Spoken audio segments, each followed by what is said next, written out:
Merry National Signing Day Christmas to all of those who observe. Today on the Locked On LSU podcast, we'll be looking at what Santa Kelly brought us today.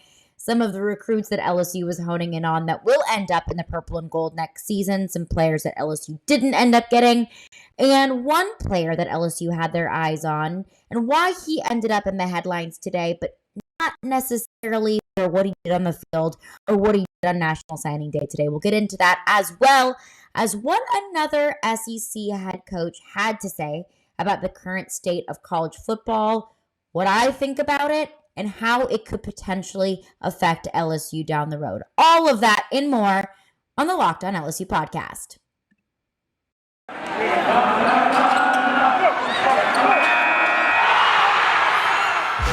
You are Locked On LSU, your daily podcast on the LSU Tigers.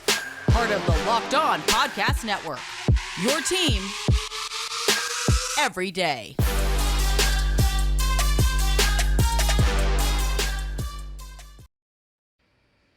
Thanks for making Locked On LSU your first listen every day. We are free and available wherever you get your podcasts. And make sure that you subscribe to our YouTube channel, Locked On LSU. I'll be posting the podcast there daily. And also make sure to follow and subscribe wherever you get your podcast as well. I am Caroline Fenton. I am your host.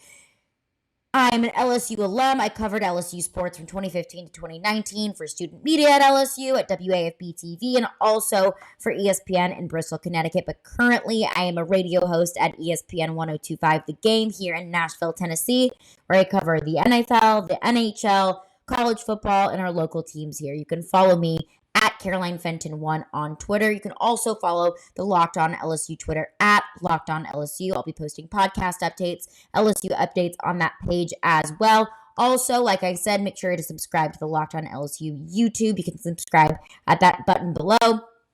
But like I said, today, Thursday, February 3rd, National Signing Day is behind us. Let's take a look into what the LSU 2022 class is looking like. Brian Kelly's inaugural class as head coach of the LSU Tigers. And I said yesterday, why is this class important? For the obvious reasons that are important every year. Keeping Louisiana players in state, always a priority.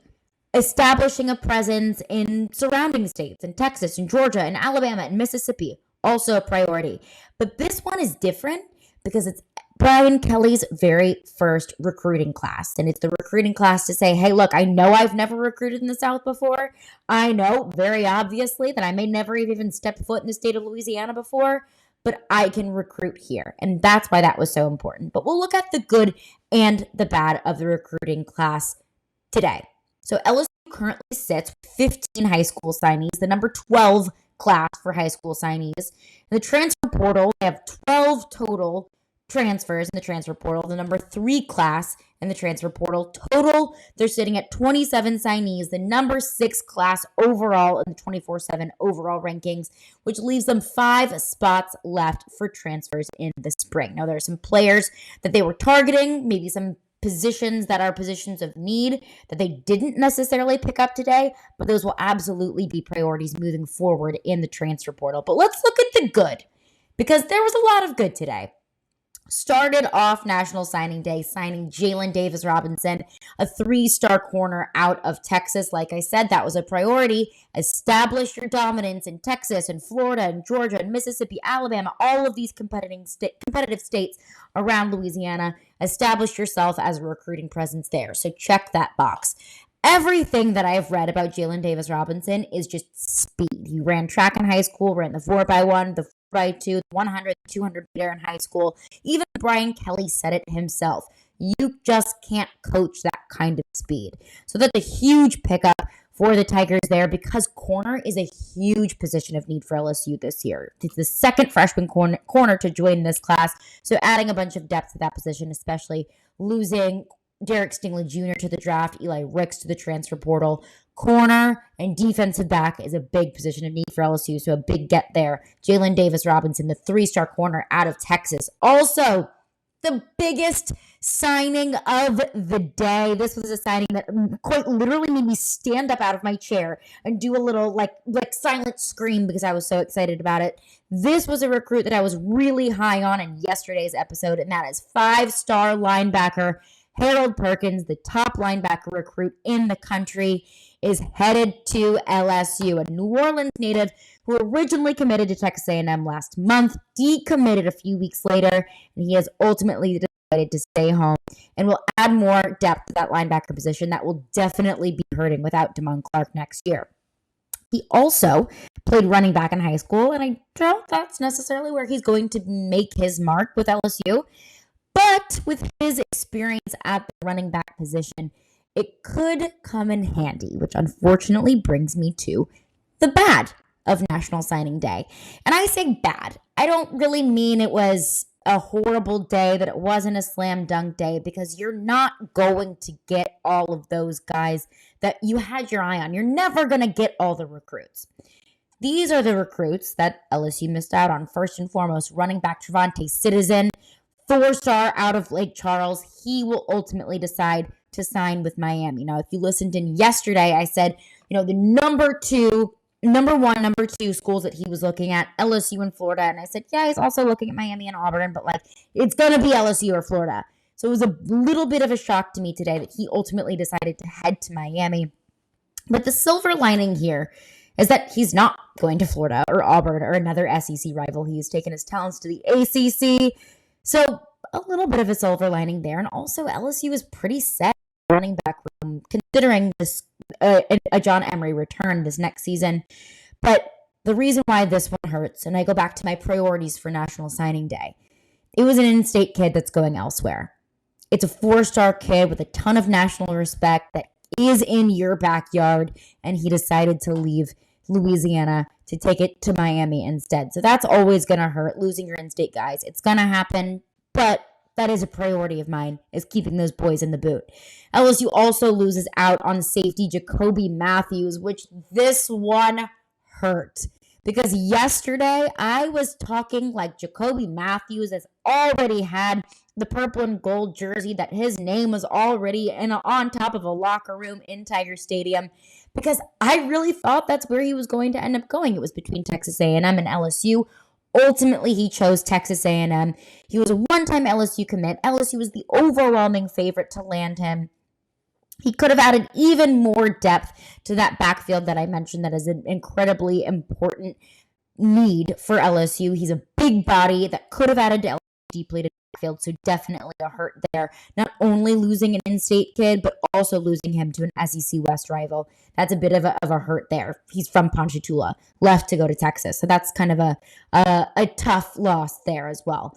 Also, LSU lost out on 3-star tight end out of Westgate, Danny Lewis. He was a former Cincinnati commit, which was what made me pretty optimistic about Danny Lewis landing in Baton Rouge, because of course Mike Denbrock, now the offensive coordinator in Baton Rouge, former Cincinnati offensive coordinator, didn't know if there were recruiting ties there.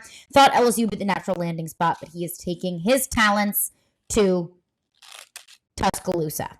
Tough loss for the Tigers, who could probably appreciate some pass catching help, especially because this coaching staff doesn't know what they want to do with Jack Besh in this next season. He could be a tight end, he could be a wide receiver, but tight end was a position of need for LSU this year. So a big loss in Danny Lewis there. Another in-state kid going to another SEC West rival. Like I said, it's going to happen. You're not going to land all your recruits. And chances are, if they're from Louisiana or Texas or Georgia or Alabama or whatever it may be, of Florida as well, they're going to end up at another SEC school. It happens. It's frustrating that it did. But I want to hone in on Danny Lewis for a second, because this has more of a storyline beyond just National Signing Day. And I want to get into that coming up next.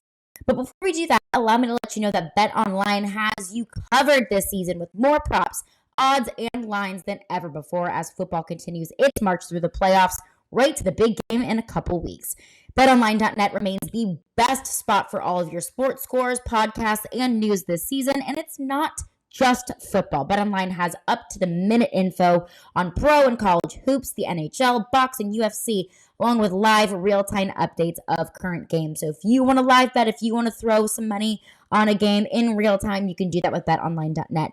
Do not wait to take advantage of all of the new amazing offers available for the 2022 season. Bet online, where the game starts. So I teased about Danny Lewis. He's a tight end recruit. He was on LSU's radar, ultimately decided to commit to Alabama. But he's been in the headlines for other reasons, and I'll explain that. But it is Super Week, brought to you by GetUpside, and there's no better place to get coverage of the big game than the Locked On NFL podcast. Locked On NFL, Locked On Bengals, and Locked On Rams will be in LA all week covering the big game, so make sure to tune into that. I'm a little jealous they'll be in LA this week since I'll be stuck in an ice storm, but make sure to tune into their Super Bowl coverage this week. So Danny Lewis might be a name that sounds familiar because they mentioned him on the podcast yesterday, because he is a recruit that LSU has been looking at for a while, especially adding some depth to that tight end position. A 3-star tight end recruit would have been a slam dunk for LSU. Now, he ultimately decided to go to Alabama. But why is that important? Because you've probably seen videos of him before beyond just Huddle or his Twitter page. Danny Lewis was in the recruit in the most recent viral video of Brian Kelly, which counting of almost 10 million views across social platforms. Saw it on TikTok, saw it on Twitter. And Brian Kelly's standing on the platform, dancing behind him. Danny Lewis is wearing an LSU uniform. There's purple and gold lights everywhere. The dancing from Brian Kelly was less than impressive, and I think that's putting it lightly. But that's Danny Lewis for you. And the past week or so, it's been a lot of, funny back and forth on Twitter. Lane Kiffin tuned in, was like, oh my gosh, is this real? And it was kind of funny. But I saw so many headlines today about Danny Lewis and his commitment. First and foremost, Yahoo Sports, their headline, recruit from viral video where LSU's Brian Kelly danced terribly, commits to Alabama. Okay. Goes on in the article to say, if you're going to dance terribly, you should at least land the recruit you danced terribly for. Perhaps that's the lesson LSU coach Brian Kelly learned on Wednesday when 3-star tight end Danny Lewis signed with Alabama. Does anyone realize how stupid that sounds? Like how moronic that sounds? I'll go on to another one. CBS Sports headline, LSU coach Brian Kelly loses recruit he danced with in viral video to Alabama on National Signing Day. Goes on to say in the article, Kelly is surely hoping his improving dance moves will lead to even better recruiting classes going forward. Are we really going to accuse this kid of choosing Alabama over LSU because of Brian Kelly's dance moves in a viral video? Are we really going to say that, dang, Danny Lewis dreamed his whole life of playing in the purple and gold, and Danny Lewis's dream was to play for LSU, and he was going to commit to LSU until Brian Kelly did this weird, awkward thing with his body in a video, and it went viral, and then he decided, nope, you know what? My lifelong dream, I don't want to be around bad dance moves for the rest of my career, so I'll go to Alabama instead. Like, does anyone realize how stupid that sounds? I understand that it's a headline and it's reacting to a viral video and it's going to get a lot of clicks. But it makes no sense, to be honest with you. The way that a coach interacts with his recruits is incredibly important. A sense of professionalism, a sense of establishing you can make your home here and you can have success here and I have your best interest in mind. That's important with coaches. But what we saw in that video, I have to think, is just them having fun. They've established a relationship, and he's just showing a little bit of lightheartedness. Now, judge his dance moves as you will. I mean, they weren't good. I get that. But accusing a recruit of going elsewhere because of those dance moves is silly. It's just silly. And to say, oh, Brian Kelly, we know that you have been to the national championship, the college football playoffs, not the national championship, several times, and we know that you have a proven track record. But if you work on dance moves, that's what's going to bring the recruits in. What? Like, did anyone not think that, hey, maybe Danny Lewis looked at this, Danny Lewis and other recruits looked at this situation and said, LSU wants me, and LSU is a top-notch program. But they have a new coach coming in, and it's a completely new culture than we've seen in the past. Maybe he wanted to go somewhere with a little bit more of a proven track record, Maybe he wanted to go somewhere where a coach just went to the national championship and just won the national championship the year before.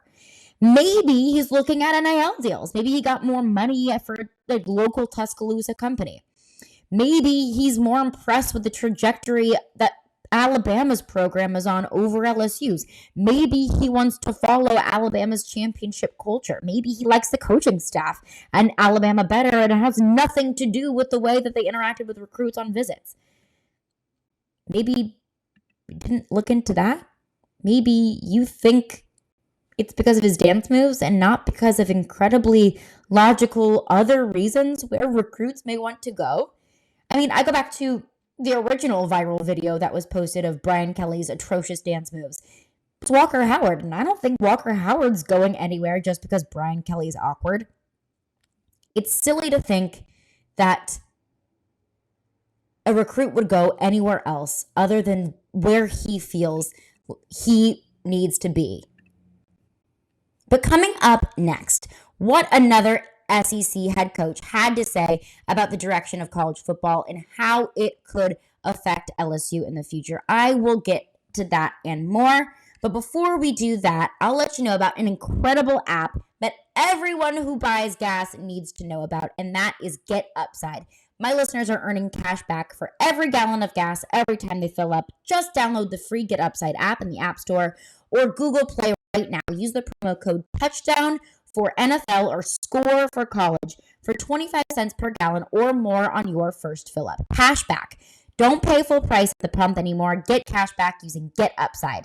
Just download the app for free and use promo code TOUCHDOWN for NFL or SCORE for college for 25 cents per gallon or more on your first tank. Some people who drive a lot are making as much as $200 or $300 a year in cash back, and there's no catch. The cash back gets added right to your account.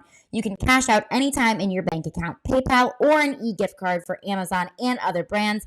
Just download the free GetUpside app and use promo code TOUCHDOWN for NFL or SCORE for college to get 25 cents per gallon or more cash back on your first tank. That is code TOUCHDOWN for NFL or SCORE for college.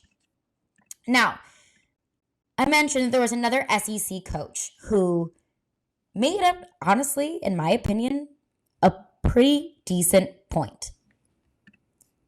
Lane Kiffin was asked about NIL deals the other day. Now, I go into this prefacing it that, it's almost like that saying, the worst person that you know just made a really good point. I understand that Lane Kiffin doesn't necessarily make that many great points, but here's what Lane Kiffin had to say about the current culture in football and how NIL could be changed or fixed. Here's what Lane Kiffin had to say. Have the same, funding resources as some of these schools do, for these NIL deals. And so it's basically like dealing with different salary caps. We now have a sport that has completely different salary caps, and some of these schools are, 5-10 times more than everybody else of what they can pay the players. So I know nobody uses those phrases, but that is what it is. So I joked the other day, I didn't know if Texas A&M was going to incur a luxury tax, and how much they paid for their signing class. In free agency in the NFL, players usually go to the most money. Every once in a while they don't because they already have a bunch of money. Well, these kids are 17, 18 years old. They're going to go to where they're paid the most. So I'm not complaining. It just is what it is. Whenever there's things created, there's a lot of times problems people didn't think about, and so you just legalize paying players what people used to cheat. Now, Lane Kiffin brings up a few points here, and I want to preface this by saying I fully support NIL.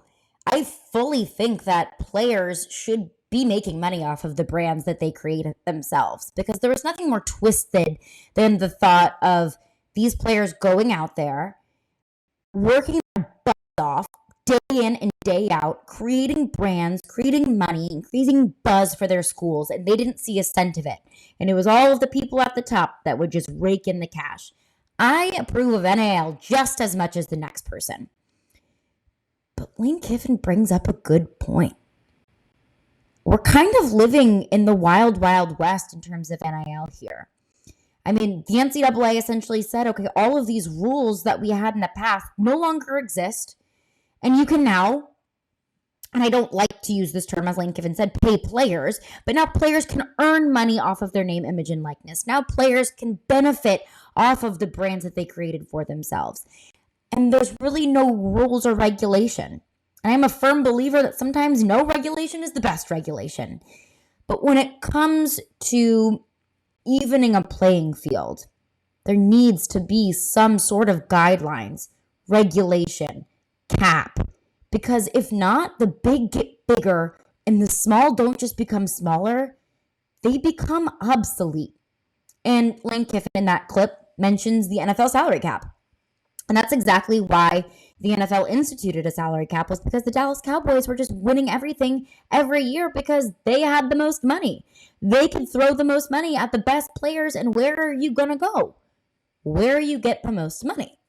And I have no problem with players going wherever they get the best NIL deals. I have no problem with that at all. Dude, get your bag.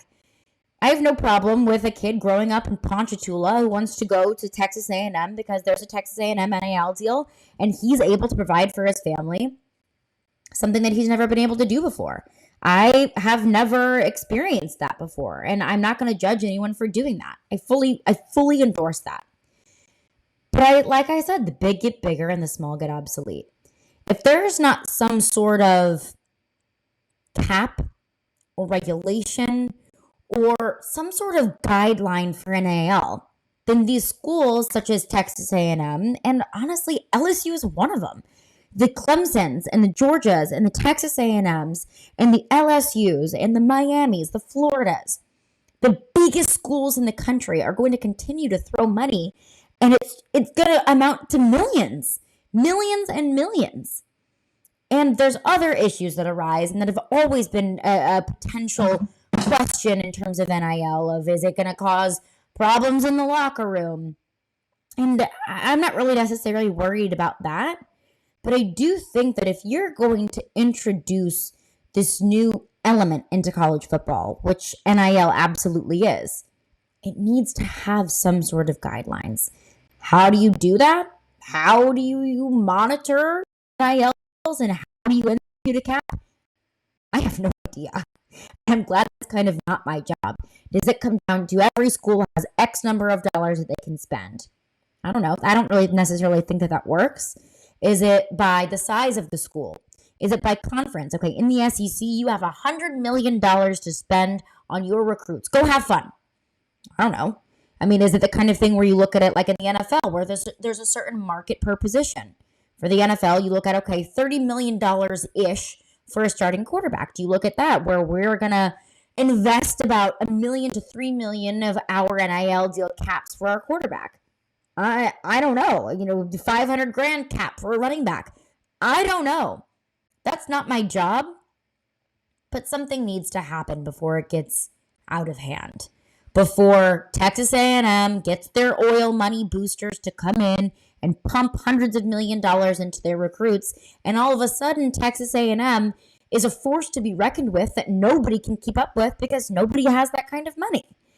Some sort of regulation is necessary, because the more and more that this develops and the more and more NIL becomes just a normal part of our everyday lives, which, to be honest, kind of already feels like it does, the big will get bigger and the small will become obsolete. And I am not naive. I understand that the more rules there are, there's going to be more loopholes and there's going to be more people who break those rules. I am not naive to that. And I understand that players were getting paid far before NIL was ever instituted.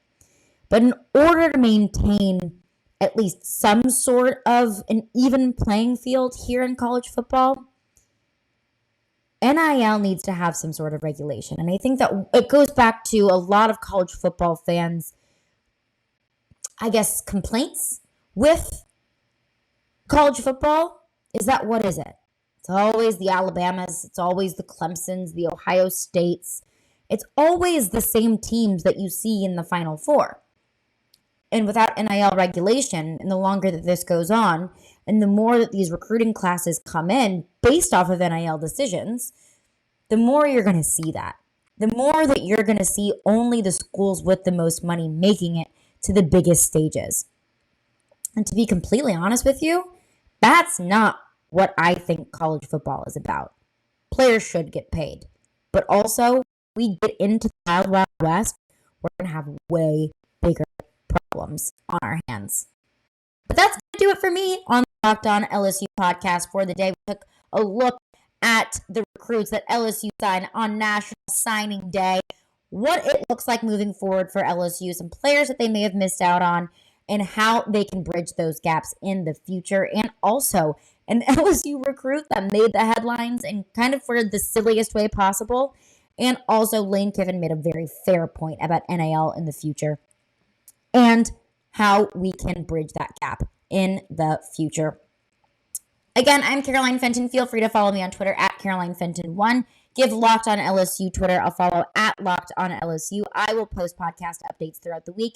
But tomorrow, we will take a look at how LSU can beat Vanderbilt. They'll be on the road in Nashville, taking on Vanderbilt on Saturday. 3 ways LSU can beat Vanderbilt and 3 ways that Vanderbilt could pull off the upset. We'll get into that tomorrow. We'll see you then.